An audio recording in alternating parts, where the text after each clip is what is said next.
নদী স্কুলে যাওয়ার আগে আমরা এখন আমাদের মতো টাইম কাটাচ্ছি, তাই তো নদী?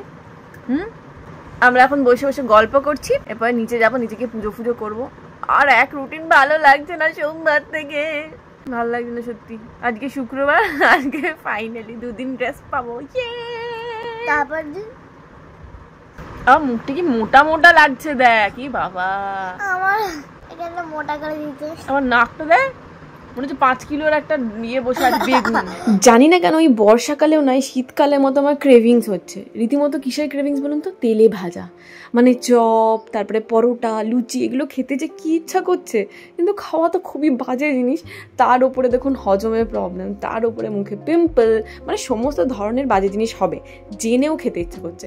কি করব, ক্রেভিংটাকে চাপা দেওয়ার জন্য কিছু হেলদি অপশনই চুজ করতে হবে।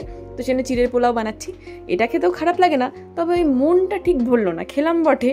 তো ঠিক আছে, আমি আমার জন্য, মিসেস মুখার্জির জন্য, নদী তো স্কুলে বেরিয়ে গেছে, আর মায়ের জন্য অল্প একটু করব, কারণ বাবা সকালবেলা এসব খায় না, বাবা তো সেই একই খাবার, চিড়ে দই। আচ্ছা, আমার কি একারই হচ্ছে না, আমার মতো আপনাদেরও মনে এই ধরনের ক্রেভিং হয়েই থাকে? বর্ষাকাল বা কোনো কালের ব্যাপার আছে কি? শীতকালে এই ধরনের ক্রেভিং হয় সেটা আমি কিন্তু খুব ভালো করে জানি, বাট বর্ষাকালেও যে কেন হচ্ছে বুঝতে পারছি না। এই চিড়ের পোলাও তো সবাই কিন্তু ওই চিনে বাদামই দেয়, বাট আমার কেন জানি না একটু কাজু বাদাম বেশি পছন্দ। চিনে বাদামটা খেতে আমার না ভালো লাগে না, তো সেই জন্য চিনে বাদামের বদলে আমি কাজু বাদাম হালকা করে ফ্রাই করে দিচ্ছি। এর মধ্যে কয়েকটা কিশমিশ ছড়িয়ে দিলেও না বেশ মিষ্টি মিষ্টি একটা ব্যাপার আসে, খেতে ভালো লাগে। বাট কিশমিশ আমার কাছে এখন নেই, সে আছে কালো বড় কিশমিশগুলো যেগুলো জলে ভিজিয়ে খাওয়ার জন্য, ওটা আবার এটা টেস্টের সাথে যায় না, তো সেই জন্যই দিলাম না। যত রকমের সবজি ছিল সব কিছু ঢেলে দিয়েছি, আজকে চিড়ে কম সবজি বেশি। তো এই সমস্ত রান্নাগুলো যখন করি না, তখন মায়ের কথা মনে পড়ে, কারণ মা এগুলো খেতে ভীষণ ভালোবাসে। আর নিজের বয়স হয়ে গেছে, শরীর নিয়ে এমনি দিনের বেলা রান্না, রাতে রান্না এসব করে, আর আবার নিজেদের স্পেশাল ওই ব্রেকফাস্টগুলো আর করার মানে ক্ষমতায় কোলায় না আর কি। তাই বড়দি যখন যায় তখন মাকে করে খাওয়ায়, আর আমিও যখন যাই তখনও মাঝে মাঝে মাকে করে খাওয়াই। এখন আবার মায়েদের চাতুর্মাসে ব্রত শুরু হচ্ছে, মানে 4 মাস পটল, বেগুন, 3-4 রকমের শাক, সরষের তেল, দুধ, কত কিছু যে খাওয়া চলে না তার ঠিক নেই। তো সেই জন্য মা ব্রত মাস পড়ার আগে বাবাকে বলেছে পটল বেগুন এগুলো নিয়ে আসবে, তার আগে একটু বেশি করে খেয়ে নেবো, কারণ 4 মাস আর খেতেই পারবো না। তার মানে এবারে পুজোর সময় গিয়ে মাকে আর ভালো মন্দ সেরকম খাওয়ানো যাবে না। আর আলু ভাতে মাখার জন্য যখন তেল লঙ্কা করবো, সেটাও সর্ষের তেলে ভাজা যাবে না, সেটা কিন্তু রাইস অয়েলে বা এমনি বাদাম তেলে ভাজতে হবে। তবু আমার খারাপ লাগে না, আমাদের ছোট থেকে খেয়ে অভ্যেস তো, সর্ষের তেলের জায়গায় ওই রাইস অয়েলে আলু ভাতে মাখাও আমাদের খেতে কিন্তু বেশ ভালো লাগে। মায়ের খাওয়া হয়ে গেছে জল খাবার, কিন্তু মা একটু টেস্ট করছে আমরা করলাম বলে চিড়ের পোলাও। তো মা এমনিতেই চিড়ের পোলাও, সুজি ফুজি এগুলো খুব একটা পছন্দ করে, মানে আগে আবার বেশি করতো, এখন আবার শুধু পাউরুটি, রুটি, পরোটা এগুলো বেশি পছন্দ করে। থাকে না একটা টাইম ফেজ, মানে এই টাইমে এই বয়স থেকে এই বয়সে এটা ভালো লাগে, আবার হঠাৎ করে সেই ভালো লাগলো চেঞ্জ হয়ে যায়, সেরকমই আর কি। আমি দাঁড়িয়ে আছি এখন, মিস্টার মুখার্জিকে দিলাম, ও বললো এখন আমি খাবো না, আমারটা রেখে দাও, তো ওরটা এখন ঢাকা দিয়ে রেখে দিয়েছি। ও বোধহয় তাড়াতাড়ি খেয়ে আজকে চান করে বেরিয়ে যাবে, আর আমি এখন বসে বসে নেচার দেখতে দেখতে। এই টাইমটা না আমার একদম নিজস্ব টাইম, সবাই যে যার কাজে ব্যস্ত, আমার সকালের কাজ শেষ, আর আমি এই যে টিভিটা চালিয়ে সুন্দর করে খাবারটা নিয়ে বসবো, সাথে 1 কাপ গরম চা, এর তুলনা হয় না। মানে এত একটা মেন্টাল স্যাটিসফ্যাকশন লাগে। আর যদি কোনো ভালো মুভি পাই তাহলে তো কোনো কথাই নেই, কবে থেকে ওয়েট করে বসে আছি একেন বাবুর পরবর্তী সিরিজটা দেখবো, সেটা তো আর মুভিতে দেখা হলো না, এটাতেই দেখবো, কবে আসবে কে জানে, এখন তো সিনেমা হল থেকেই আউট হয়নি। আজকে মিস্টার মুখার্জি ফেভারিট জিনিস হয়েছে, এটা কি বলুন তো, এটা ওল ভাতে নুন দিয়ে দিচ্ছি, টেস্ট না হলো না মানাবেই না। সরষের তেল, বেশি করে কাঁচা লঙ্কা মাখবো, আর দেবো সরষে বাটা, লেবুর রস দিচ্ছি অল্প একটু, এবার চটকে মেখে ফেলি। আমার দিদিভাই এত সুন্দর ওল ভাতে মাখতো, আমার দিদাকে আমরা দিদি ভাই বলতাম, আমার ঠাকুমার থেকে আমরা দিদি ভাইয়ের বেশি ক্লোজ ছিলাম, দিদা। আচ্ছা, আর ক্যাপসিকাম এগুলো ভেজে রেখে দেবো, চিলি এগ বানাবো আজকে, বাট ডিম নেই বাড়িতে, ডিম আসবে তারপরে ডিমের রসটা রান্না করবো। এই রোজ রোজ বাড়িতে অশান্তি, রাতে কি রান্না হবে, এ বলে তুই বল, ও বলে তুই বল, ও বলে তুমি বলো। এদিকে খাওয়ার সময় বিশেষ করে আমার কোনো জ্বালা নেই, আমি রাতে মুড়ি খেয়েও শুয়ে যেতে পারি, বাট যাদের খাওয়ার জ্বালা আছে তারা তো বলবে, তারাও বলে না। আমি বলি যে আমি দিনের বেলা রান্নাটা ডিসাইড করবো, রাতের বেলা রান্নাটা তোমরা ডিসাইড করো, সেই কেউ করবে না, চুপ করে বসে থাকবে, এদিকে খাওয়ারও অনেক জ্বালা। তো আজকে রেগে মেগে বললাম এমনিতে শুক্রবার আছে, চলো রাত্রেবেলা চিলি এগ করে দিই। প্রত্যেক বাড়িতে এমনি গোটা এগেরই চিলি এগ করি, আজকে ভাবছি ডিম ভাপিয়ে করবো। এই ডিম ভাপিয়ে চিলি এগ বা ডিম ভাপিয়ে রান্নাটা আমি শাশুড়ি মায়ের কাছ থেকে শিখেছি। তখন কিন্তু ইউটিউবের কোনো ব্যাপারই ছিল না, হয়তো চল ছিল বাট আমরা সেরকম দেখতামও না, আর অত ইউটিউব মাথাতেও আসেনি। তখন 2015-16 কথা বলছি, আর অত স্মার্টফোন বা দামি ফোন নিয়েও তখন ঘুরতাম না। তো সেই জন্যেই যখন এই নতুন নতুন রান্না শাশুড়ি মায়ের কাছ থেকে শিখতাম তখন বেশ মজা লেগেছিল। এই যে মিস্টার মুখার্জি আমার ডিম আর কর্নফ্লোর এনে দিয়ে চলে গেছে। আজকে ভাবলাম যে না, আজকে কোনো রসিয়ে কষিয়ে কষা ফসা করবো না, আজকে ওই চিলি এগই করবো। তো তার জন্য যা যা ইনগ্রিডিয়েন্টস সেইগুলো দিয়ে দিয়েছি। তবে হ্যাঁ, যখন শাশুড়ি মা আমাকে শিখিয়েছিল তখন তো ওই চিলি ফ্লেক্স বা ওই অরিগানোর ব্যবহার সেরকম ছিল না। তো এখন আমি ওটাকে আরেকটু মডিফাই করেছি আর কি। তো যেহেতু এখানে ডিমটাকে ভাপানো হবে, তাই নর্মাল যে কটা ডিম মানুষ খায় তার থেকে একটু বেশি পরিমাণে নিতে হবে, নাহলে মানে ভালো হবে না, পুরু হবে না, আর ভাজলেও খারাপ লাগবে খেতে। তো অল্প একটু চিলি ফ্লেক্স, জিরে গুঁড়ো, ধনে গুঁড়ো আর অল্প একটু নুন দিয়ে ভালো করে ডিমটাকে ফেটিয়ে নিয়েছি। আর ওদিকে আমি একটা ওই অ্যালুমিনিয়ামের মানে বাটি নিয়েছি, ওটার মধ্যে তেল দিয়ে ভালো করে ওটাকে একটু গ্রিজ করে নেব। তারপরে ওই যে ব্যাটারটা, ডিমের ব্যাটারটা ওর মধ্যে ঢেলে দেবো। ঢেলে দিয়ে কি এই যে নিচে জল দিয়ে ওপরে সুন্দর করে ঢাকা দিয়ে ফুটতে। তবে হ্যাঁ, এই রান্নাটা প্রসেসের সময় এটা মনে রাখতে হবে, ডিমটা যখন পুরোপুরি হয়ে যাবে একটা ছুরি বা কাঁচির মাধ্যমে দেখব যে ভেতরে ঢুকিয়ে যে কোনো রকমের লিকুইড উঠে আসছে কিনা। যদি দেখি না উঠে আসছে না, তাহলে ওটাকে বন্ধ করে ঢাকা দিয়ে পুরোপুরি ঠান্ডা করতে দিতে হবে। গরম অবস্থায় যদি তোলার চেষ্টা করেন তাহলে পুরো ছেড়ে যাবে, সুন্দরভাবে উঠবেই না। একদম ঠান্ডা করেই ওটাকে বের করতে হবে। আর এখানে দেখুন মাশরুমগুলো নষ্ট হচ্ছিল, ভাবলাম এর মধ্যে সবজির মধ্যে যেরকম আমি ক্যাপসিকাম, পেঁয়াজ এগুলো দেবো না, ওর মধ্যে একটু মাশরুমও দিয়ে দেবো, খেতে বেশ ভালো লাগবে। আমি তো আইডিয়া করে দিয়েছিলাম, ইভেন সবাই পছন্দও করেছিল খুব।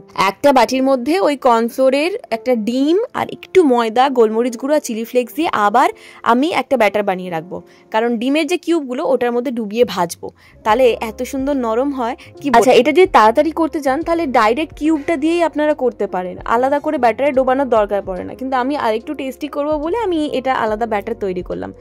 এই যে দেখুন, আমার মনে হচ্ছে এটা হয়ে গেছে। তো এখন আমি গ্যাসটা বন্ধ করে ঢাকা দিয়ে এটা রেখে দেবো পুরোপুরি ঠান্ডা হওয়া পর্যন্ত।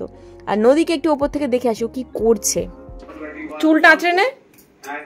ডিমটা কি সুন্দর উঠেছে, মাঝখান থেকে একটু ভেঙে গেছে, তো এটাকে আবার পিস পিস করে নেবো, আমি চৌকো চৌকো করে কেটে নেব। ডিমের কিউবগুলোকে না আমি খুব র্যান্ডামলি কাটবো, মানে অত ভালোভাবে কাটার দরকার নেই। যেরকম ধরুন চিকেন আমরা যখন বানাই তখন এমনি চিকেনের যে পিসগুলো যেরকম র্যান্ডাম থাকে সেরকমই বানাবো। এটা তখনই ভালো করে কাটবো যখন শুধু ডাইরেক্ট ডিমগুলো আমি চিলি এগের মধ্যে দিতাম। বাট যেহেতু এটা ব্যাটারে ফ্রাই করবো, তাই অত র্যান্ডাম কাটলেই হবে, অত বেশি ভালো শেপে কাটার দরকার নেই। কিন্তু এই যে দেখুন, এখানে ব্যাটারটা রেডি, ডোবাবো আর ফ্রাই করবো। এইগুলো একটা কাজও করতে পারি, এইভাবে সবকটা এর মধ্যে দিয়ে কোট করে একবারে ফ্রাই করতে পারি।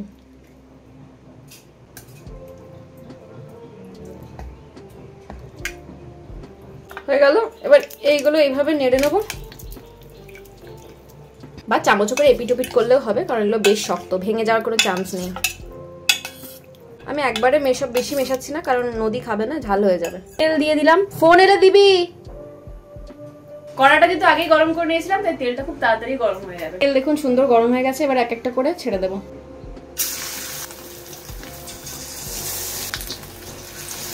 কর্নফ্লোর বা ময়দার পরিমাণটা আরেকটু বেশি হলে না ভালো হতো, কারণ দেখুন এটা না কবিরাজি টাইপের হয়ে যাচ্ছে, কিন্তু ঠিক আছে, খেতে বেশ ভালো হয়েছিল। আর কোটিংটা হালকা পড়েছিল, খুব একটা বেশি পুরো না হলেও কোটিংটা হালকা পড়েছিল, খারাপ লাগছিল না। আমার মেয়েকে যখন টেস্ট করার মতো বিশ্বাসই করছিল না, বললো পনির, আমি খাবো না। আমি বলছি পনির না, এটা ডিম, খেয়ে দেখ। বলছে না, এরকম করে কি করে ডিম হতে পারে, ডিম তো গোল হয়, তুমি তো এরকম বানিয়েছো। আমি তখন বললাম যে এইভাবে ভাপিয়ে ভাপিয়ে করেছি। যাই হোক, ওর মানে গ্রেভিটা খুব পছন্দ হয়েছে, বাট ওই ডিমটা বেশি খাইনি, ওই কয়েকটা 2-3টের মতো খেয়েছে, তার বেশি আর খেতে চাইছিল না। আমি খেয়ে উদ্ধার করলাম। একদিন ভাবছি এই ডিমটা ভাপিয়ে না ওই যেরকম কালিয়া রান্না করি ডিমের, সেরকম করব, কালিয়া বা কোরমা।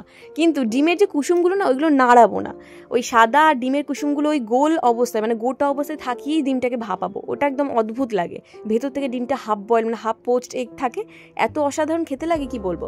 ডিমগুলো তো সুন্দর করে ভাজা হয়ে গেছে। এরপরে ওখানে না একটু কর্নফ্লোরটা পড়েছিল ব্যাটারটা, তো ওর মধ্যেই আমি করে দিয়েছি, এই মাশরুমগুলোকে ডিপ করে দিয়েছি, হালকা করে ভেজে নেবো। ঠিক আছে, সব একসাথেই দিয়ে দিচ্ছি, হাই ফ্লেমে ভাজবো, একদম হালকা করে করে ভাজবো। ঠিক আছে, মাঝে মাঝে এইভাবে উল্টে দেবো। আচ্ছা, দেখতে পাচ্ছেন মাশরুমগুলো বেশ ভালো করে লাল লাল করে ভাজা হয়ে গেছে। এবার তুলে নিয়ে যে সমস্ত সবজি ভাজা আছে এর সাথে মিক্স করে সস দিয়ে নামিয়ে নেবো, আর কিছুই না। সমস্ত সসটাও রেডি করে নিয়েছি, green chilli, red chilli, vinegar আর টমেটো কেচাপ তো সমস্ত দিয়ে দিয়েছি। আর যেরকম সমস্ত সবজির মধ্যে আমি মাশরুমটাকে ফ্রাই করে রেখে দিয়েছি, এবার এগুলো মিশিয়ে নেবো। শুধু এরকম করে না নুডলসও বানানো যায়, হেভি লাগে খেতে। ডিমের কিউবগুলো এত সুন্দর ফ্রাই হয়েছে না, মানে এমনিই খেতে ভালো লাগছে। একে অপরের সঙ্গে জড়িয়ে গেছে, ছাড়িয়ে ছাড়িয়ে দিচ্ছি, নাহলে ভাগে কম পড়ে যাবে। এ চিৎকার করবে আমাকে কম দিয়েছে, ও চিৎকার করবে আমাকে কম দিয়েছে। আমার চিলি এগ একদম রেডি। রাতেবেলা গরম করার সময় শুধু গোলমরিচ গুঁড়োটা ছড়িয়ে দেবো। কম্পিউটার মুখস্থ করছে, ওর সবগুলো মুখস্থ হয়ে গেছে, শুধু আর একটা বাকি আছে, ওটা করে নিলেই নদীর ছুটি। পড়ো না পড়ো না পড়ো না তাড়াতাড়ি। শুধু শুধু ঘরে পড়ছি, তাহলে কোথায় পড়বি? না বাতাসে? পড়ো। আজকে কোথাও গেলাম নাকি? সন্ধ্যেবেলা পড়তে হবে না? নাও নাও নাও, সামনে এক্সাম তো, ঠিক আছে দুপুরবেলা যাবো কালকে। নাও নাও নাও পড়ো। পড়ানো হয়ে গেল, তাই সবাইকে খেতে দেওয়ার টাইম। মিস্টার মুখার্জি আজকে ফিরতে একটু দেরি হবে, একটা ইনসিডেন্ট হয়ে গেছে, সেটা আপনাদের একটু পরে বলছি। আর এখানে মায়েরটা, বাবারটা আর নদীরটা ভাগ করে নিয়ে চলে যাচ্ছি। কেমন লাগছে? ভালো লাগছে? ঝাল লাগছে না তো?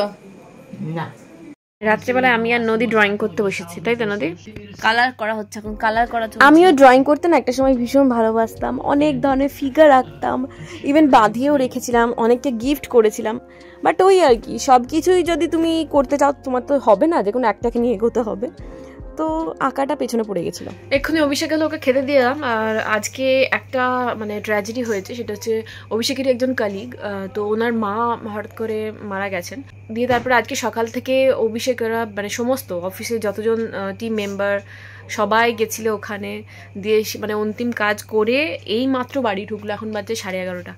তো ওকে সমস্ত গঙ্গাজল ফঙ্গাজল দিয়ে তারপরে যা যা নিয়ম আছে না সব, ওই তাপ টাপ নিয়ে তারপরে জামা কাপড়গুলো আমি বললাম যে তুমি সার্ফে জলে ভিজিয়ে রেখে দাও, কালকে সকালে কাছাকাছি হবে, রাত্রেবেলায় কাটছি না। তো এখনও খাচ্ছে, খেয়ে দেবে পরে উঠবে আর কি। সোশ্যাল মিডিয়াতে এখন অনেক কিছু তো খুব ফাস্ট ছড়িয়ে যায়। তো কালকে 5th জুলাই নিয়েও অনেক ধরনের প্রেডিকশন হয়েছে, কালকে নাকি খুব বড় একটা কিছু ঘটবে। মানে ওই আর কি, জানি না, আমি এখন কিছু বলতে চাইছি না। ভগবানের কাছে প্রে করি যেন কিচ্ছু না হয়, সব কিছু থাকুক, কারণ আমরা অনেক দেখে নিয়েছি এই কয়েক বছর, আর ভালো লাগছে না, মানে এত কিছু দেখে নিয়েছি না, মানে চিন্তার বাইরে। তো এবার সব কিছু ঠিক থাকুক, সব মানুষরা ভালো থাকুক, সুস্থ থাকুক, সবারই সুবুদ্ধি হোক, এই হচ্ছে ব্যাপার। এখন বাজছে 11:30, নদী এখনও ওই ড্রয়িং নিয়েই বসে আছে। আমি খাটফাট ঝাড়বো, গোছা খাটফাট ঝাড়বো না। আর কালকে শনিবার আমি ক্লাস নিয়েছি, কারণ আমার না হচ্ছে না। নদী প্রত্যেকদিন টিউশন, তারপরে স্কুল, এইগুলো আমার খুব প্রবলেম, মানে আমি ম্যানেজ করতে পারছি না টাইম সামহাও। তো আমি ঠিক করেছি যে শনি রবি এই দুটো দিন আমার হাতে টাইম আছে, তো সকালবেলায় নদীকে দিদিভাইকে নদীর কাছে না, নদীকে দিদিভাইয়ের কাছে রেখে আমি বেরিয়ে যাব ক্লাসে। এই দুটো দিনই ক্লাস করবো। হাসিস কেন?